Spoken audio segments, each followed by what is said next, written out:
Aga-aga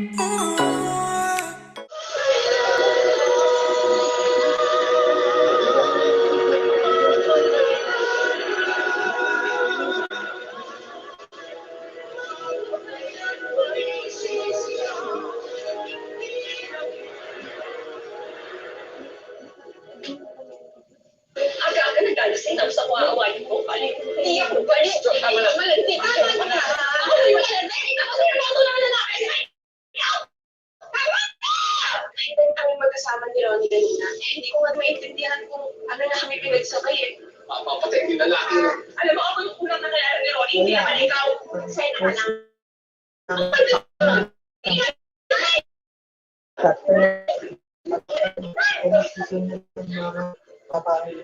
Ayon sa National Center for Mental Health, noong taong 2020, tumaas ng 57% ang bilang ng suicide rate sa Pilipinas kumpara sa year 2019. Ibig sabihin po, dahil sa clinical depression at anxiety na dulot ng pandemya, dumami ang piniling tultukan ang kanilang buhay. At kabilang na rito, ang maraming senior citizens, mga ama at ina ng ating mga tahanan. Yan ang sensitibo at mahalagang tema na ating tatalakayin ngayong gabi. Ano nga ba ang mga dahilan para ang isang ina ay umabot sa ganitong desisyon? Ano kaya ang pinagdaanan niyang mga pagsubok at problema sa kanyang mga anak? Ito ang ating sabay-sabay na tutunghayan dito sa aming episode na pinamagatang Ina Ka ng Anak Mo.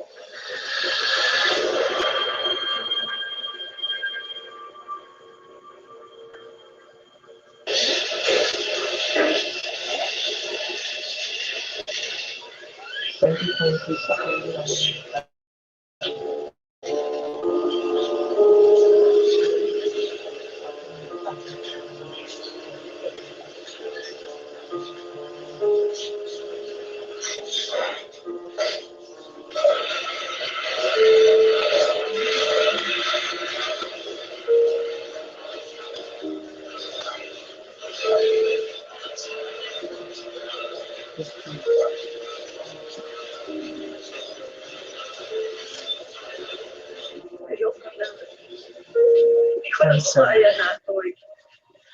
Mamamatay rin lang tayo pare-pareho. Ako na muna. Ako na kayo ng mga anak natin. Total, di naman natin managtaman ng pagbabago na sa atin eh. Ito yung pandemya ito. Salot sa pamilya. Kapit lang Lika. May tatawagin natin ito ng mga anak mo. Ibayan mo lang ang loob mo. San Jose, delayed calls with 2014. Bakit kasi inutusan mo pa? Alam mo naman nga, sinabi niyo yung lalaki, di ba? Tracy, anos na yung kapatid mo, Grace. Ay, bakit kasalanan ko pa? Tingin mo, mapipigilan mo yan ako sa pag-alis? Eh kahit ikaw, gusto ko pa yung si Jane ngayon. Kapag nangati yun, natakasan din niya ako. Bakit lagi na lang ako? Lagi na lang ako sinisisi niyo. Grace, lagi mo yung kausap mo. Tinangin na yun ng lalaki, hindi na babalik yun. Sa, wala na sa akin. No return, no exchange, but damage na. Eh, ano ba kayo? Kapatid yung nawawala. Walang mamulong yun. Naka-high school pa lang yan. Ay, baka naman buntis kaya sumama na lang.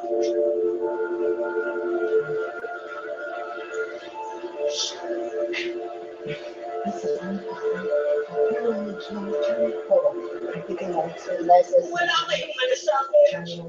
Ako, magkahanap sa bunso ko.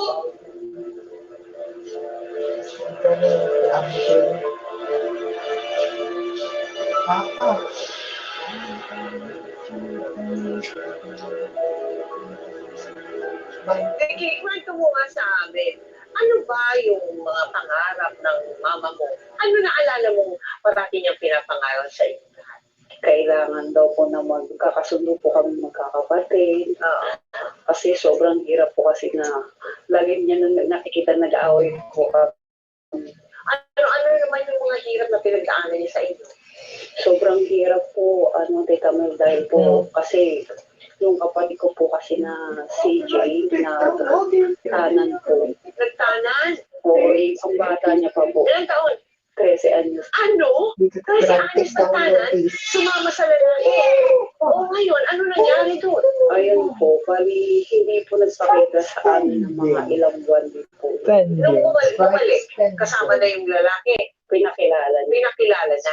Yung isa mong kapatid, yung si Grace. Bibili ho. Sa liwayan. Tabi. Ito, kuya magkano yung ate? Yung pipe. Sariwa ba ito, Lisa? Oo naman, bagong hako yan. Eh, tingnan mo, kapula na hasan. Ina, kuha ka na. May nakasukat ako, kalahating kilo. Salamat! Ay, wala. Absensya na. Sige.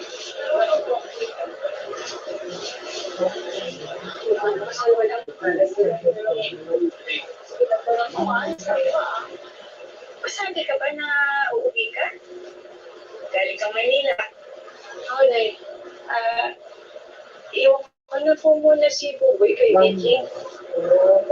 Walang posible pinapasukan ko eh. Bakit, anak? Ano nangyari?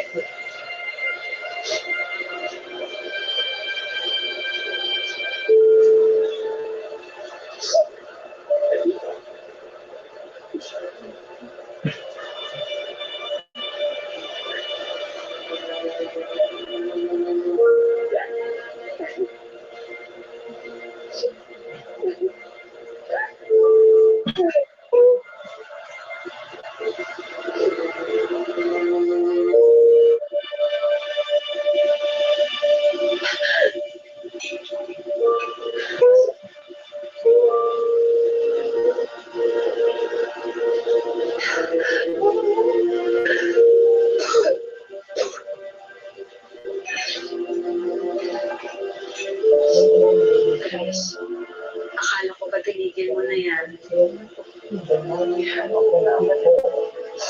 Panggamot ko lang po. Panggamot saan? Pinabaon mo sarili mo sa galit at hinanakit dun sa walang kwentang tatay ng anak mo. Eh, kung ayaw niya magbigay ng sustento, di ba? Pwede naman kung dami kong tulungan ng tatay mo pagpapaaral kay Buboy. Hindi mo ba naiintindihan na yun? Masakit. Pitch ko. Masakit. Sakit dito. Naiintindihan mo, anak.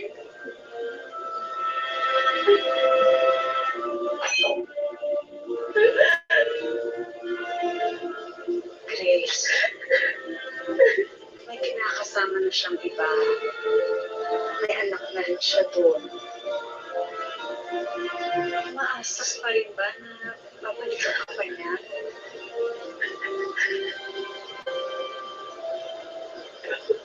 Tama ko.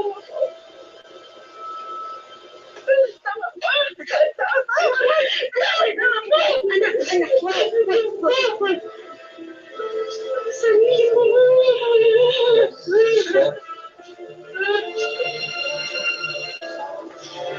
Sa Sabado.